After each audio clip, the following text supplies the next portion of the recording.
What do a chicken and a frog have in common? They both molt.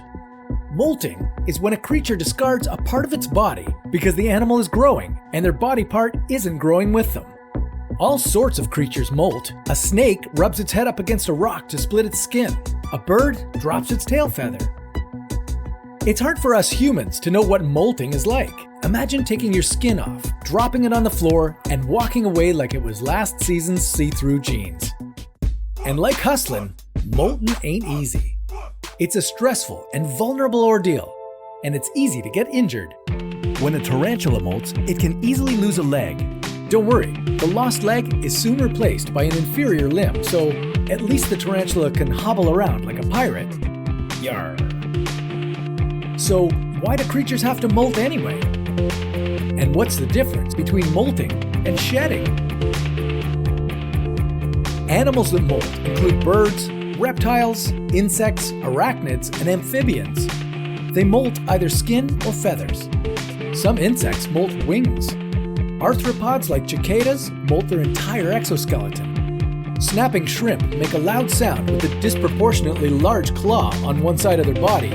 If that claw gets damaged, they'll simply drop it and grow a new one. Some people will tell you that shedding and molting are the same thing. But they're not. Can you imagine your dog dropping its tail and growing a new one? That'd make the job of vacuuming the couch so much worse. So why do some creatures molt?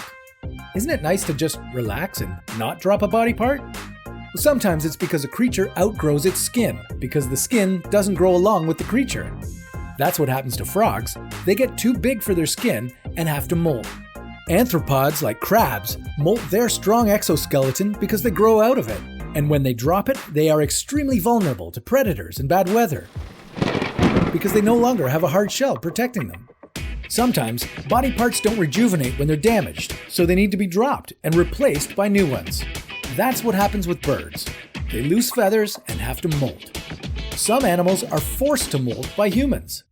To stimulate egg production, hens are put on a diet or made to fast, which causes the hen to lose feathers.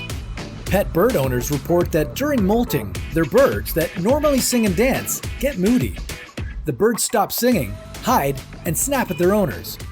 On the plus side, their new feathers often come in with new colors or patterns.